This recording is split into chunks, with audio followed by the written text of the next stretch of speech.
Good evening, everyone, and thank you for joining us. We are holding on chapter 15, page 221. Just to give you a heads up, first, what we studied so far, because it's a continuation on what we have just discovered. In the past few weeks, we have discovered that there are two categories of men. There is one category of tzaddik, the tzaddik of Tanya, righteous man who faces no challenges and everything goes very smooth. You ask them, why don't you enjoy life? He says, I have no pleasure in enjoying life. I want to do what's right. I want to be with family. I want to be with God. Then you have a Benoni.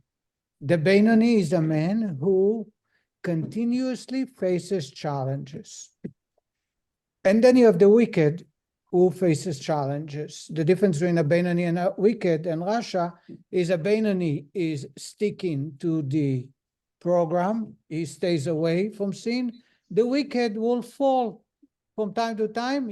Some of them will always be in the trenches. They'll never get up or hardly get up. Some of them will fall and come back, fall and come back. We've discovered that a tzaddik is only by choice of God, not our choice, so we will not be able to reach that level. Our goal is to be a Benoni, to restrain and our desires and stop them from reaching out to thought, speech, and action. Every single human being, with the exception of very few who are tzaddik, righteous, faces challenges.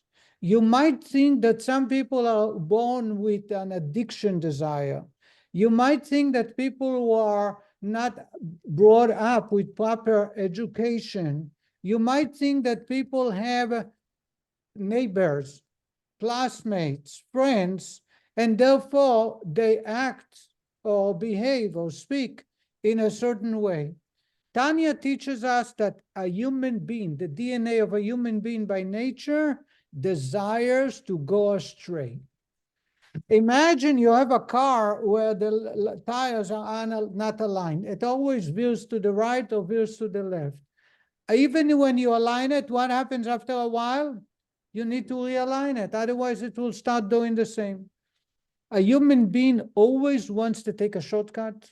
A human being wants to always try to have fun, enjoy. Who cares about morals, about other people's feelings, about God? Our goal is to try and minimize this to the best of our ability.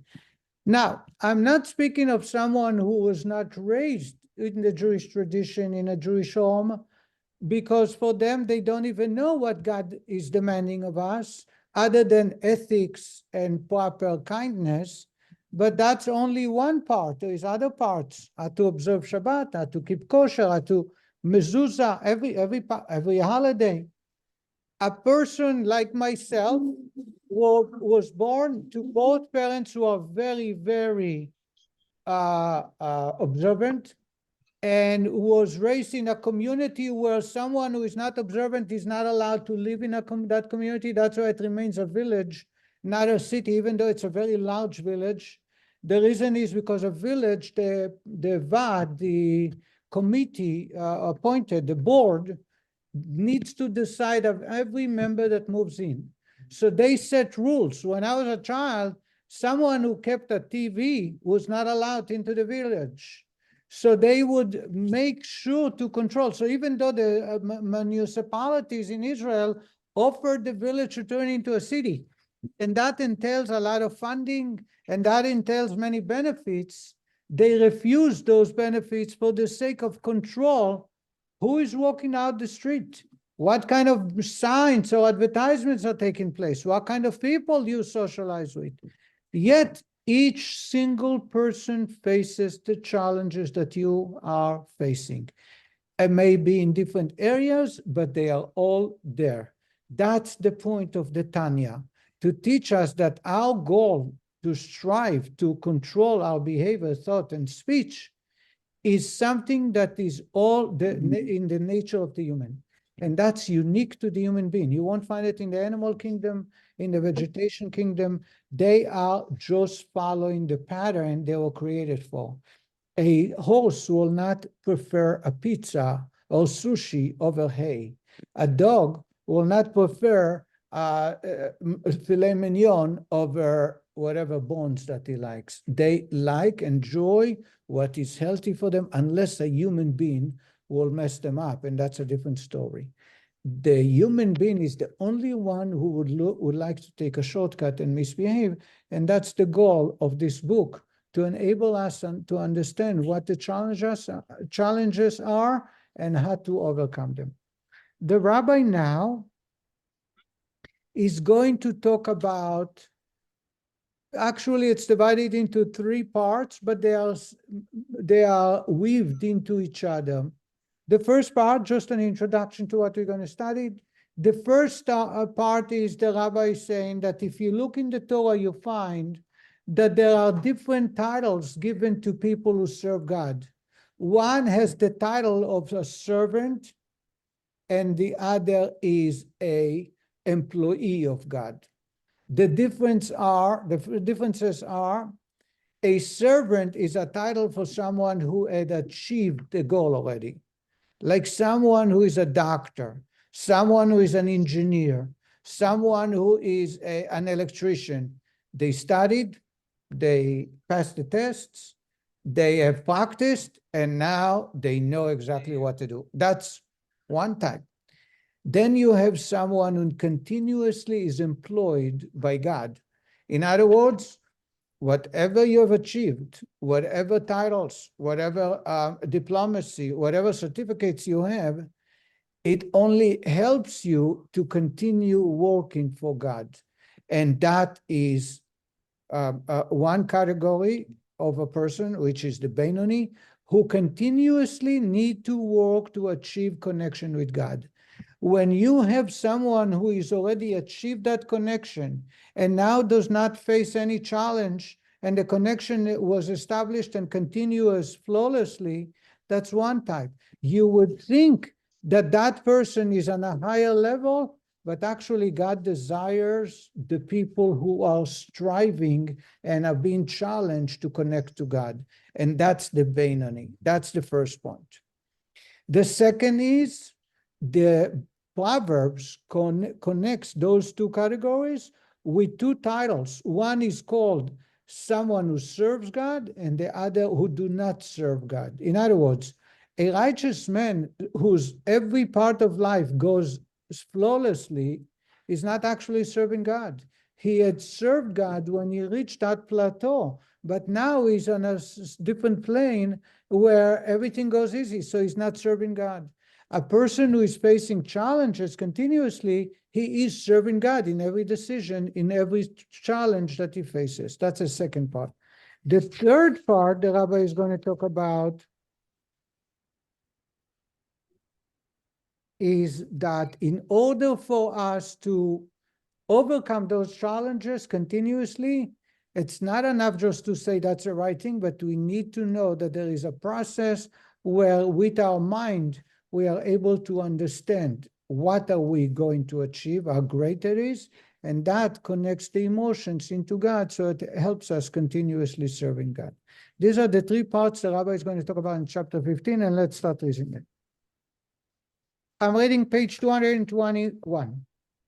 Says the rabbi. I'm sorry, it's not the rabbi, the Alter Rebbe, it's Rabbi Weinberg. In the previous chapters, the Alter Rebbe discussed the difference between the tzaddik and the Benoni. The tzaddik has no evil inclination. Since there is no longer any evil in his own soul, evil holds no attraction for him. In other words, the tzaddik don't even want to cheat or lie. He don't want to stay out late. He don't want to stay in bed. He wants to do what's right and what's healthy. The doctor is very pleased. The doctor says, no more eating past 5 p.m. And he says, no problem. The doctor says, no more eating meat. And he follows. There is no challenge. There is a doctor in town. I'm sure you can guess who it is. He told me that there is a patient once came to see him, and the patient is fit perfectly. And he says, the man to turn to the patient and says, how did that happen? And the man says, doctor, 2 months ago, you told me no more meat. So I listened to you. And the doctor says, really? He said, yeah, I cut out meat entirely and I'm perfect. So I said to myself, I wish I can be half as good to my doctor. But there are people that when the doctor gives you an order, they follow to the T and the dot. And then you end up, next time you visit the doctor is looking at a different patient. The chart, it does not fit the patient.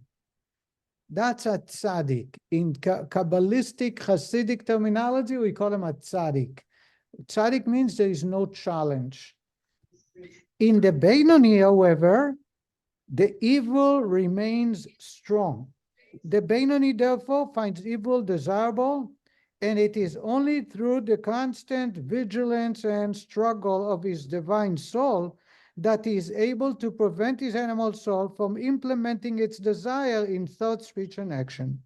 Now the rabbi says that will explain a very obscure or a text in the Torah that is hard to understand. With this distinction in mind between a Beinoni and a Tzaddik, we may understand the verse, the Torah in Malachi. It's a prophet by the name of Malachi, one of the last prophets. He says, and you will return and see the difference between the righteous man and the wicked one, between he who served God and he who serves him not. Now the problem is it seemed like it's repetition. It says when God will reveal, when Mashiach will arrive, you'll see the difference between a tzaddik, a righteous and wicked, the one who serves God and the one who serves him not. It's not 4 categories, it's 2 categories. One who serves him is a tzaddik. One who serves him not is wicked. The Talmud raises the question. The term righteous man is identical to he who serves God. And the wicked man is obviously he who serves him not.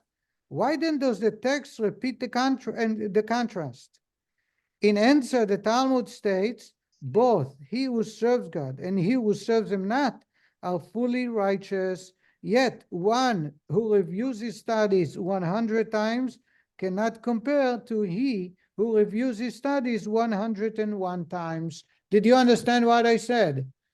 The Talmud, that's not Kabbalah. The Talmud tells us there is a man who is righteous, there is a man who is wicked. Righteous does what's right. There is a wicked who does what's wrong. There are 2 categories. Then there is another set of 2 categories that have nothing to do with being righteous or wicked. He who serves God and he who serves him not. That's the Talmud. One who studies his Talmud, what he studied 100 times, he who serves him not. The one who serves him, who studies 101 times, one more time, 1% more, he serves God. And the Gemara goes on to say, as we will see, in those days, every student will repeat their studies 100 times. So someone who studies and repeats 100 times does not serve God. He just does it because everybody else does it. You know what? You want to know who is a servant of God, who serves him? It's the one who takes 1 extra mile. He goes 101. As the rabbi is going to tell us, not here, or maybe I know it from later. When I grew up, they explained it to me like hiring a taxi. If I take a taxi from the train station to the town center, I pay $10. It's about 10 miles. I pay $10. Why do I take a taxi from the train station to my home? The charge is $20. Even though it's an extra mile, it should be $11.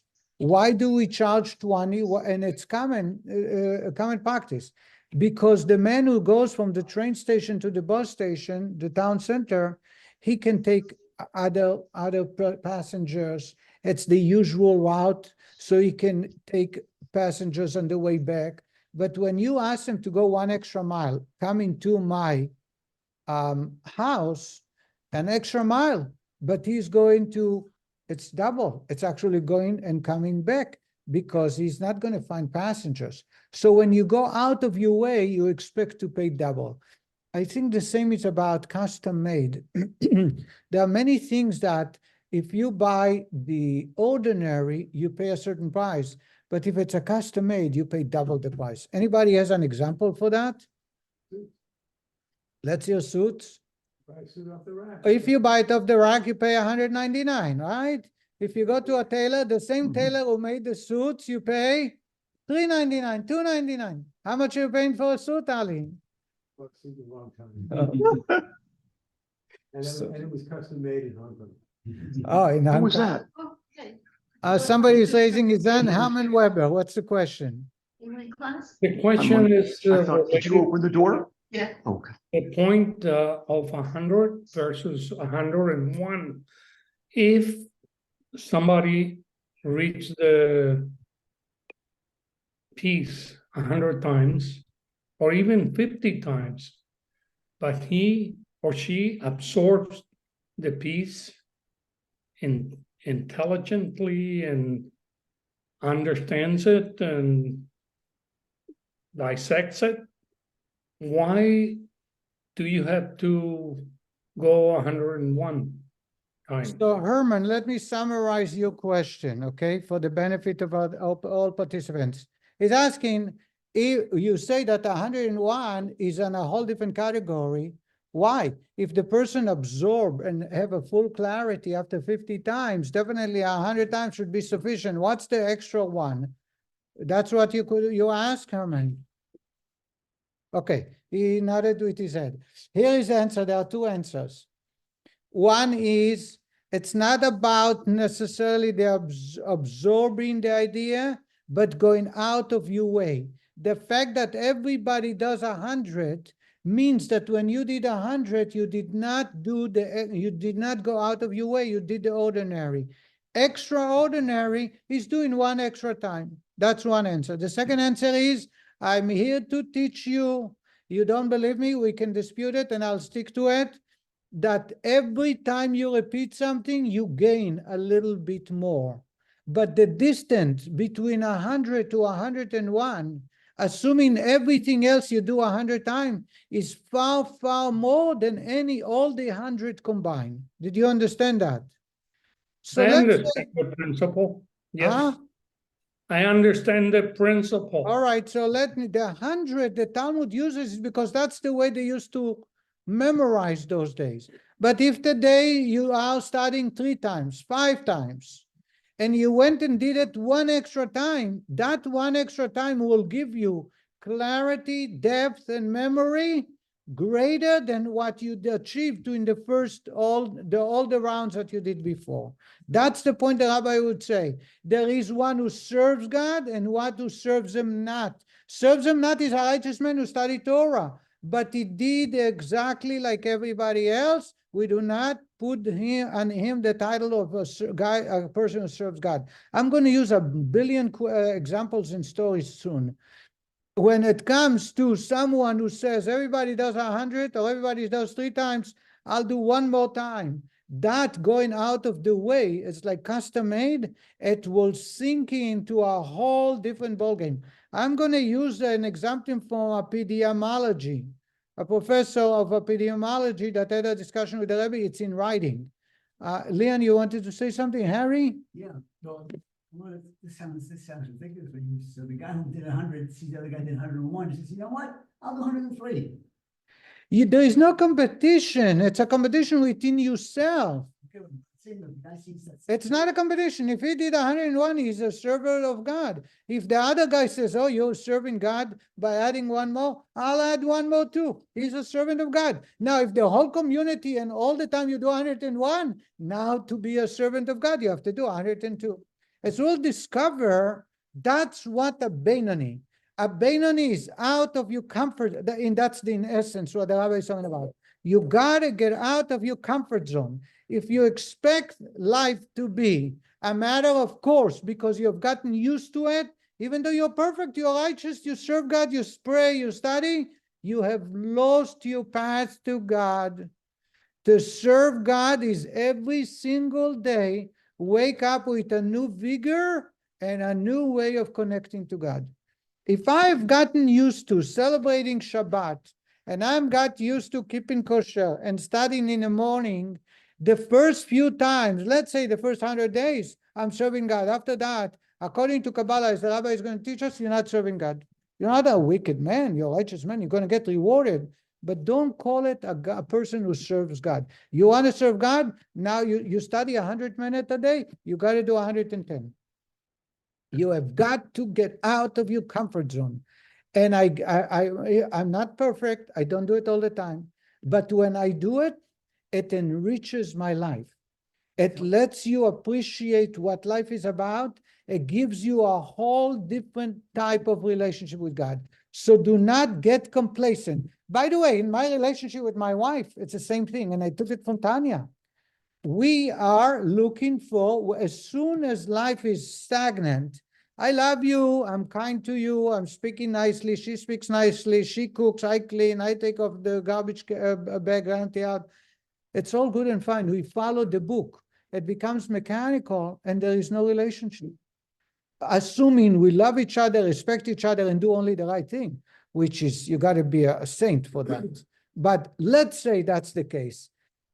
It's not enough. You have got to go out of your way. You have got to surprise each other. You have got to change environment. You have got to do something unusual. I used to have a date with my wife for lunch once a week. We couldn't keep up with it. After a while, we would make a night to go out, Barnes and Noble, to the village on Siesta Key, sitting on the bench, watching people. Just get out of the house, do something unusual. After a year doing so, we change. You have got every relationship, and that is a metaphor from God. You can apply to your life. Children, parents, you have got to go out of your life. So someone who is flipping 15 eggs for breakfast, if he wants to make everybody excited, he has got to change the menu. You don't change the menu. I gotta say that I know a chef in town. I don't mind sharing his name. His name is Phil Mancini at Michael's and East, and he has no competition in town. Despite everybody trying, there is no competition, and the reason is he's constantly learning. Every summer he goes across the globe. I know where, but I don't care to share. He travels everywhere around the world to food shows, learning how to present, how to cook, how to serve. And one time I says, I don't understand, for 3 weeks you're going to be out of town and you have no competition. He says, the reason I have no competition is because every year I'll come up with a different menu or the same menu, but different presentation. You know what? I believe that that's part, it's definitely part, if not everything, what makes him so exciting that people keep coming back and paying whatever he's asking. And the reason is because he's always coming with something out of the ordinary. That's the point of God, serving God, and one who serves him not wicked people. You see, that's the Tanya. He's keep moving up in the rank, teaching you new ideas. This is an idea that is very applicable to our life. If you want to have a relationship and you count on what you have established, you are doomed to fail. Not only because you have a partner and his opinion matters and who knows where his mind is, it's because you're not doing enough. You're not doing what you're supposed to, because a relationship by nature needs to be exciting. And therefore, you have to go out of your way. The Talmud, this is what I share, is already going to Kabbalah. The Talmud compares that to someone who studied 100 versus one who studied 101. Now you have established an extraordinary relationship with God. Yes, Harry. In essence, you're always challenging yourself. So let's say I do 105 for 3 months, and I say to myself, well, I'm becoming complacent. I can do 105 easily, so I should do 106. So you never can. You are 100% right. For you, not you, not me, for a person who has got accustomed to doing 105 times, he's a person who had served him not. You want to serve God, you got to do 106. A year later, it's got to be 107. Simple as that. By the way, if I served you food that was considered delicious or one of the delicacies 40 years ago, you would throw it to the garbage. First, it's full of fat, right? If we served you today a menu that was top of the line in Manhattan 50 years ago, 40 years ago in the top restaurants. What would you say about that food? Huh? Yeah, it's got fish to it, it's got all the fat, and it's wonderful. It's wonderful. At least you're being honest. That's how we grew up, seriously. Today I don't touch it, because it's crazy. But it's still delicious. I have a, I'm going to show that. Details.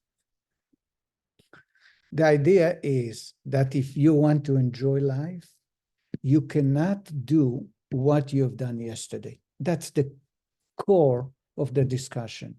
When it comes to serving God, the evil, that's the moving into the evil inclination. In the evil inclination, if you are perfect, you serve God, you're doing right, and you are not trying to advance, you're going to fall back. It's like climbing a mountain. There is no standing still. It's like riding a bike. There is no standing still. Either you move forward or you fall. There is no standing still.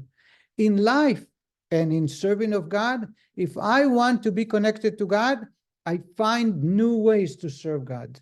I need to make it exciting. I need to realize that that's part of the fighting against the evil. Because as soon as he's convincing you to do the same thing that you've done in the last 2, 3 years, 5 years, 10 years, you are falling down. He will catch you and make you uninterested and make sure that you get excited about other stuff. And we will see how it plays out. I'll show you some examples. I am going to continue reading. However, this answer seems to clarify only the second set of seemingly repetitive terms, the wicked man and he who served him not. However, far from being wicked, he who serves him not is so described only because he reviews his Torah study no more than 100 times. Yet we remain with the difficulty posed by the first set of identical descriptions, the righteous man and he who serves God. In fact, similarly, they are the same. The fact that, in fact, the above quoted Talmudic interpretation of this verse adds yet a third category, he who serves him not, yet is also righteous. It is this difficulty that the Alter Rebbe now resolves based on his previous distinction between a tzaddik and a beinoni. In other words, the Rebbe says, it comes out that we have 3 categories of men. You have righteous, you have wicked, and then you have one who serves him not. He who serves him is a righteous. He who serves him not is a third category. Says the Rebbe, the difference between he who serves God, Oved, and righteous man, tzaddik, is that he who serves God, written in the present tense, describes one who is still presently laboring in his divine service. This service consists of the struggle against one's evil nature with the aim of overpowering it and banishing it from the small city, that is, the body, which is like a city whose conquest is the objective of both the good and the evil nature, so that it should not vest itself in the organs of the body through evil thought, speech, and action. Doing battle against his evil nature is the avodah, the service of he who serves God. This constant battle with one's evil nature truly entails much effort, service, and toil. And this is the beinoni. Before we go to the tzaddik, the beinoni is somebody who continuously is laboring in the service of God, meaning he's not resting on the laurels, flowers. He's continuously challenged and facing the difficulties.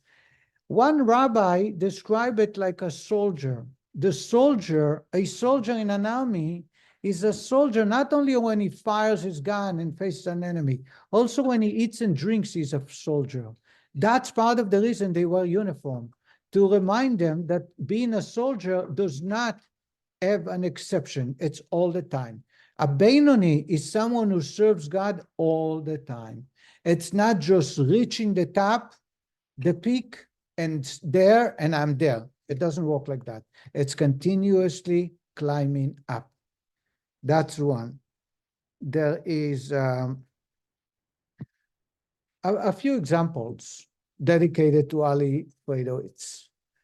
The Talmud teaches us that if you see a bird, a kosher bird, that fell off a high cliff down to a valley, very low, and it looks like the bird is injured. If it's injured to a point of a serious injury, it's not kosher, it's not fit for consumption, even if you slaughter it. How do you test the bird to know if it's healthy enough to be kosher? You drop him in water and you test to see if he can swim against the water. It's common sense, right? If they are flowing with the water, it means they don't have the strength with the wings, etc., to fight the water. And you say he's not kosher. He's called nevela, and a treif, and it cannot be slaughtered and be used. We're talking about kosher bird to be slaughtered properly, but because it fell from a cliff, you do not allowed to use them. If we see that the bird is fighting the water and is able to swim, a duck is able to swim against the water, you say is healthy. In other words, what determines a healthy human being? Someone who is swimming against the current, someone who is always challenging themselves, setting up different boundaries, moving the boundary line. Does that make sense? There were two young boys who came from a town called Kornitz. Kornitz, it's in Poland, in Russia, I think. They came to yeshiva. One was called Zalman. They called him Zalman Kornitzer. Kornitzer means from the town of Kornitz. And the other, his name was Beryl Kornitzer. They're both same age, came from the same village, came to yeshiva. However, the difference between them was day and night. Beryl was a genius. We call it a ilui. He was able to capture an idea the first time. He would get it. He would get the depth of every idea. So in the study of Talmud and Kabbalah, he would study very far and absorb way more than anybody else in yeshiva. Zalman was the exact opposite. A knucklehead. Couldn't get anything. You teach it to him, he has no idea what you're saying. One day he caught himself and says, I am going to study everything and study and study and study. And he would take extra time to study all the things that the teachers were teaching him. It took him many, many years. It wasn't easy. But over the years, he had developed by the way, the first one, Beryl Kuznitzer, learned the entire Shas, the entire Talmud by heart. He knew it by heart. Zalman didn't even know the page, one page that they were teaching, and he had no internet, and he had no social media, he had no connection to Facebook. Yet, he couldn't get it. But he set himself aside and he would study over and over, like we talked about 100 times, he did 101 times. And finally, he was able to get it. Over the years, 10 years later, Zalman, the one who was not born with the talent, had developed such depth in Torah that he surpassed Beryl. So much so that they hired him to be the dean of the yeshiva, the Chabad yeshiva that they both went to. And when the greatest scholars from Volozhin, there was a famous rabbi from Volozhin, came to the yeshiva to visit, he discussed some Talmudic discussion with Zalman, the second one. When he left them, he says in his lifetime, he had met many, many great Jewish scholars. He had never met a scholar who has such a deep understanding of every concept they discussed. All that happened because of the repetition and the idea that it doesn't come easy. As we will, actually, this is going to be the topic of our discussion at JLI this week. Anytime your challenge is too easy to achieve, there is room for improvements. Simple as that. If you are able to acquire Torah, to acquire friends, to achieving business ventures, to have a good relationship, and it's not hard, you should know you have not reached the better, the one a part that is tenable. Because as human being, we need to be challenged. So in my relationship, it has to be a challenge in a positive way.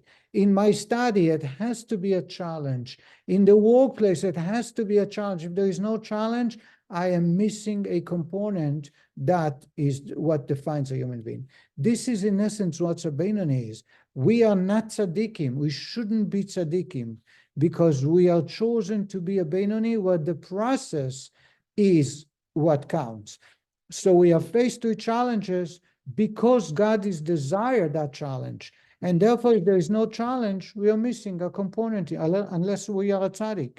So there are areas where each one of us is a tzaddik. I think I spoke about last week. A tzaddik, Beinoni, and wicked is not three different persons. It's different areas of life within the person himself. And Ne'ilah and Yom Kippur, we all are tzaddikim. Nobody wants to lie. No one wants to sin. No one wants to eat because we're a tzaddik. And other parts of the year, we might be a wicked. And then sometimes we can be a Beinoni. The idea is for us to take our relationship with God, our relationship with our family and spouse and children and neighbors and friends and employers and employers, and develop it to a point even when we are being challenged and create that relationship. That's what makes the human being. And that's why the rabbi is saying that someone who serves God is a different category than someone who serves him not. Even though both are perfect, we speak about two categories of humans, as the Malachi, as the prophet is talking about, who are very well connected with God. But there is no comparison to the connection because one is not facing any challenge. The challenges he has passed before and he achieved them, and now it's all a smooth sailing. It's not the way that God desired. The desire is to be serving God today. The desire is to be challenged and overcome challenges today. Let's continue. By the way, that's why Abraham was tested. Anybody knows how many tests Abraham was tested? 10. Which one was the last one? The Akedah, the slaughtering, the sacrificing of his son. It says that after he overcame the 10th one, and we say every morning, Ata yadaiti, now I know that you are a servant of God. Ata yadaiti ki yireh Elokim ata, that you are God-fearing person. What age was Abraham when he was tested with the sacrificing of his son? Well, he had him at 100, and then someone's 37 years old. So, 137. 137. When was the first time you recognized God? You acknowledged God? 3 years old. When he was 3 years old. Now he's 137. 137 minus 3 is 134. So for 134, he's serving God. God says to him, go. He doesn't give him a location. God takes away his wife. There is famine. They steal his wells. They are taking his wife a second time. Has no children. All that, no big deal. Now, it's in the prayer. We say it every morning. It's in the text. Now I know you're God-fearing. The rabbis explain that Abraham was a kind-hearted person. He's the epitome of kindness, of chesed. That's why he pitched a tent in the desert, invited guests to enjoy food and drink. He was very kind-hearted person. That's why God had to send angels that looked like Arabs to go out in the middle of the day so he should host them, because he's in such pain that he didn't have guests in his house. He enjoyed having guests. To act, so perhaps he wasn't serving God as what we speak about, because it always came to him naturally. But come God and says, I want you to shed blood. I want you to do the opposite of kindness, end the life of your son. And he is ready and prepared. And it takes him 3 days of journey. So we cannot say that he did it in a haste. And only when we see that he had done everything possible in his power to achieve that, and last minute God held him back, God says, now I know that everything you did before is because of the right reason to serve me and not because that's your nature. In other words, the previous 9 tests were major tests that no one wishes on themselves, and I'm not sure will stand by those tests. But because it was all about giving and giving, perhaps it was coming naturally to him without a challenge. The 10th one is the challenge to the core of his existence, and therefore when he stood by the 10th one, God says, now I know that you're God-fearing, and as commentator says, retroactively all the other 9 tests were good, you passed them properly, and not just because it was easy for you and naturally for you. The idea is that serving God is not enough. I have done that, or I reached that point. It doesn't work like that. We are continuously striving to serve God. And if we do not get challenged and there are no tests, it's because we are stagnant in our relationship and it's not enough. It's not good. We need to move on to find new ways of serving God and a discomfort. That's why we find there are so many examples where the tests or the challenge is where the proof that we are serving God, and not just because we have reached that point and therefore now it's a smooth sailing. Let's continue. It is he who must wage the battle. It is the Benoni who is called he who serves God, for he is actively engaged at present in his service. Now, to contrast it with the one who serves him not, the tzaddik, on the other hand, is designated as a servant, eved of God, as a title conferred on the person himself. It is not merely a description of one's active role, as is the designation one who serves. Just the term servant is similar to the title sage or king bestowed on one who has already become a sage or king. So you have a sage, you have a rabbi, you have a king, you have a doctor, you have an attorney, you have an accountant, you have an engineer, a driver. They've reached that point and they have achieved that title because they passed the test, they practice, they know what they're doing, they know how to handle this particular job, and now they're getting paid for what they're doing. They're doing it every day. That's great. Serving God, as in the past, because you have achieved that goal in the past, is one who serves him not. Huh? Very good question. Could you say that again on this one? Is Moshe the only one who's called Eved Hashem? If you read in the prayers and you read the Well, Bible, translate for some people who don't know what that means. Eved is, I know what it means. okay, well, the rabbi just said Eved is a servant of God.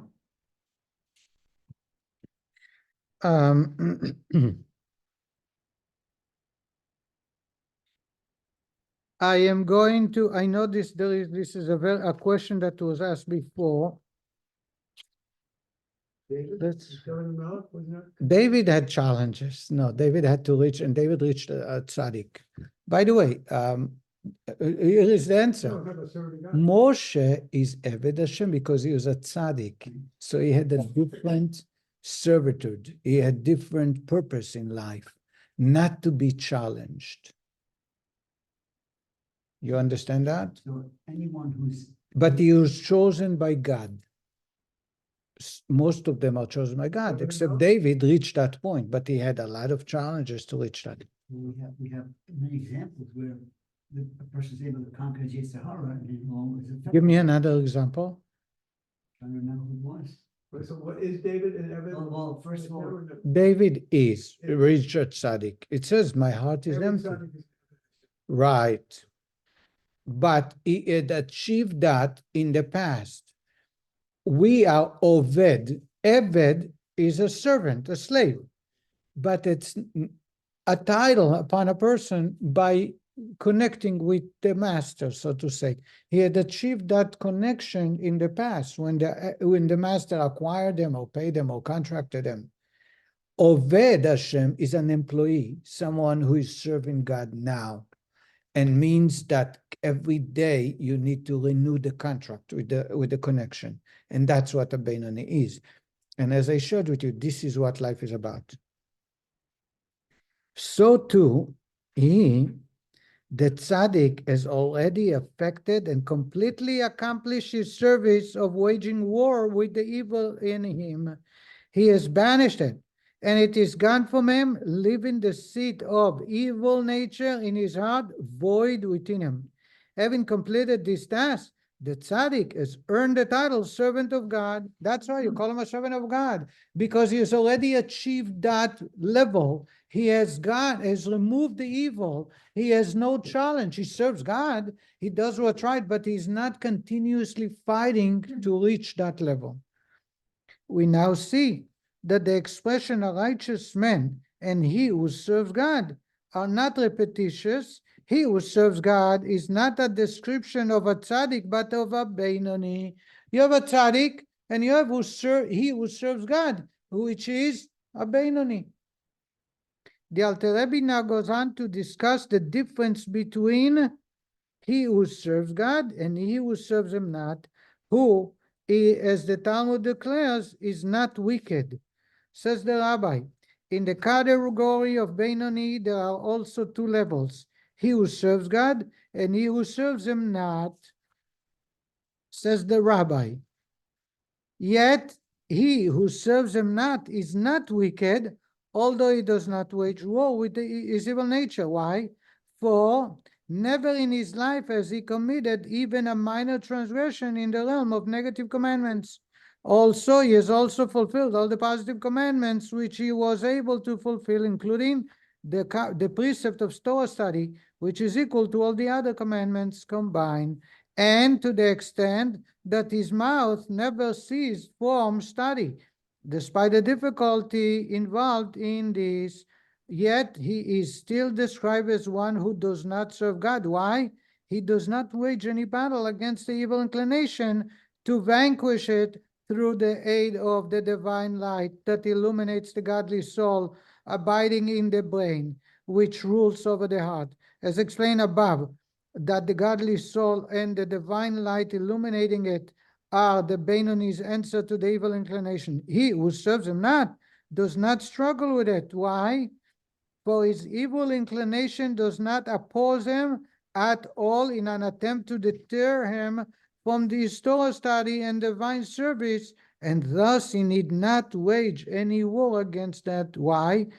So it is, for example, with one who is by nature an studious student due to his stolid temperament, and who is also free of conflict with sexual desire due to his rigid nature. And similarly, with other mundane pleasures, he need not exert himself to master a desire for them. Why? For he naturally lacks any feeling of enjoyment, and therefore, for this reason, he does not need to contemplate so much on the greatness of God to consciously create a spirit of knowledge and fear of God in his mind in order to guard himself from transgressing any prohibitive commandments. And he also need not create a love of God in his heart, which would motivate him to bind himself to him through fulfilling the positive commandments and through Torah study, which equals all the other commandments together, as mentioned before.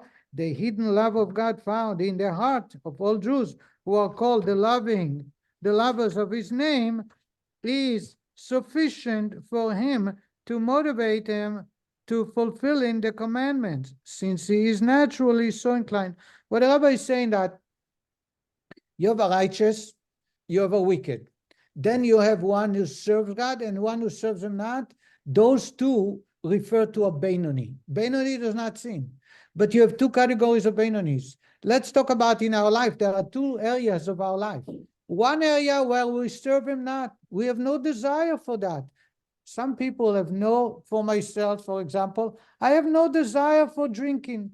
I'm not big on that. Drinking is bitter, doesn't taste good. I'm not interested. For others, it is a very, very painful desire and addiction that for them to hold back, they need to amass all their energy to fight back. In my life, drinking is someone who serves them not. Beinoni, meaning he does not go astray. He does what's right. He stay away from addiction. He stay away from getting intoxicated, but he does it not because he had to overcome any challenge. He did it simply because his nature. Some people don't curse. Some people are born and live their life without getting angry at others. They don't curse. They don't lose their mind, and they don't release everything that goes through them out of the mouth without thinking, because that's the way they are. These are people who we call them a Beinoni in that aspect, a Beinoni who serves them not because they didn't come through a challenge.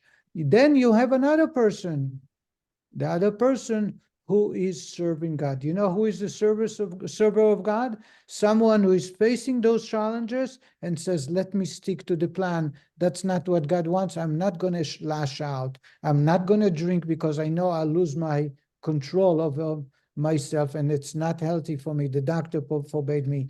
God forbade me. I'm going to hold back. That's a server of God. Here is a story. The story is related by Rabbi Shabtai Slabatitsky, is the Chabad rabbi in Antwerp, Belgium. He's a Chabad rabbi there for many years, and he has a lot of fascinating stories. He's an Israeli who moved there, and the Rebbe appointed him there. The Antwerp is the center of the diamond district, and there's a lot of wealth. One day, he had connected with a Jew by the name of Eli. I believe that Eli is an Israeli. Could be, it's what I read, but if not, Eli connected with the rabbi and they became very close. As they became close, he put up mezuzahs on his house. A while later, they started the wife keeping mikveh.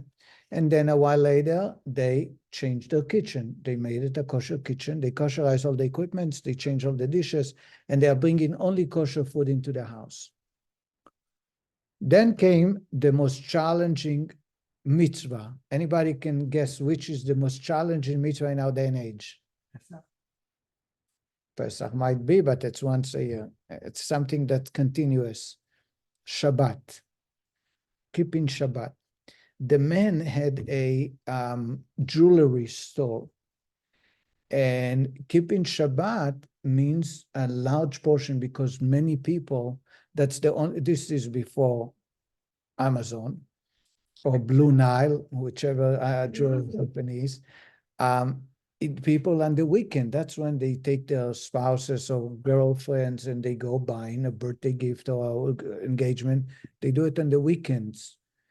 And he learned that on Shabbat, God wants you to rest. It took him a very long time, but finally one day he realizes that either if he trusts in God, God will take care of him. And he came to the rabbi and says, I'm making the decision, I'm going to close on Shabbat. The rabbi was wowed because the challenge was beyond. And it went on for a few months that he was able to keep the store closed. And one day, one Shabbat, he turned to the rabbi and he says, Rabbi, I need to ask you to atone for God. And the rabbi said, what happened? He says, the last 2 weeks of the year is the season for jewelry, Christmas gifts. People are buying. The street of the jewelry store has a lot of jewelry stores, and everybody comes to buy. You make in one weekend, on Shabbat, and that weekend or 2 weekends, you make more than you make probably 6 months. This is the season.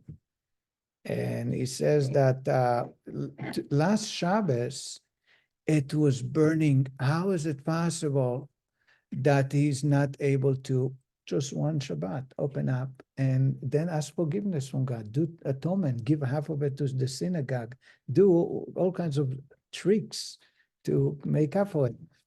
And it was very challenging. So he says, Rabbi, I went to synagogue, I couldn't even pray. All I was thinking about, maybe I should go to the store and just keep it open. Maybe I shouldn't handle cash. Maybe I should ask my employee and I'll just be there. And that's what he thought about. On the way home, he says, I couldn't think about anything. I decided to go by the street. On the way home, he's walking to home to go by the business district of the jewelry and see what's going on. He says, as I entered the street, very fancy cars are all parked alongside the sidewalk. The place is hustling and bustling. And then my friends, the other business owners, coming out to me and says, hey, Eli, why is it you closed? Today it's a suicide. And I said to them, sorry, I keep Shabbat and it's a Jewish day. And they told me, come on, you give God 51 Shabbat. Let him give you back one Shabbat. One Shabbat he can give you. And I was ready and I already stuck the key in the door to open. Then I said, I've done so much, I'm not going to. And then I went home and I did Kiddush for my wife and children, and I could not hold myself back. I was ready to go back. So I figured the best thing for me to do is get drunk. So I took a bottle of vodka and I drank a half a bottle. And I ended up falling on the floor. My kids, my wife schlepped me to my bed, and that's how I, the whole Shabbat. So he says, Rabbi, I need atonement. When he was done, he sees the rabbi is crying. And he says to the rabbi, what have I done? Is it so bad? And the rabbi says, no, I'm crying because I wish I can serve God the way you did. Let me tell you the difference between you and me. You went to synagogue and you realized that how much you're losing just for God's sake. In the morning, you couldn't think other than serving God on Shabbat.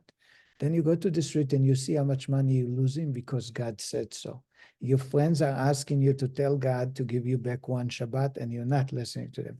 Then you come home and you're hiding and you're fighting back. Now let me tell you how I celebrated Shabbat. I got up in the morning, I went to the mikveh, it was hot water. I dipped myself, I felt so good. I got dressed with the coat, it's nice. I go to synagogue, I study Torah, I enjoy myself, then I pray. It's Shabbat, it's a day of rest. There is no commitment, there is no banking, there is no phone. I enjoy it. Then I ate cholent in synagogue, I ate cholent at home. I took a rest and then I go back. Oh, it was such pleasure for me. So the question is, who do you think served God to a deeper and greater way? I wish I had an opportunity and be able to overcome and serve God in that way. That's the idea of a Benoni who is serving God, and that's a Benoni who serves God not. Because the one that have no challenges, he serves God, but we cannot call him a servant of God now. He had achieved that goal, and that's how he lives his life. The idea that God is asking us is to be serving God now. The challenge, the painful experience need to be overcome continuously without a stop. And that's the idea between, so in Malachi, the prophet, he's talking about the Mashiach come, we'll see the difference between people. He's talking about 4 categories. A righteous man, wicked man. These are 2 categories. Then the other comparison is, the contrast is in Benoni, the one who serves God and the one who serves him not.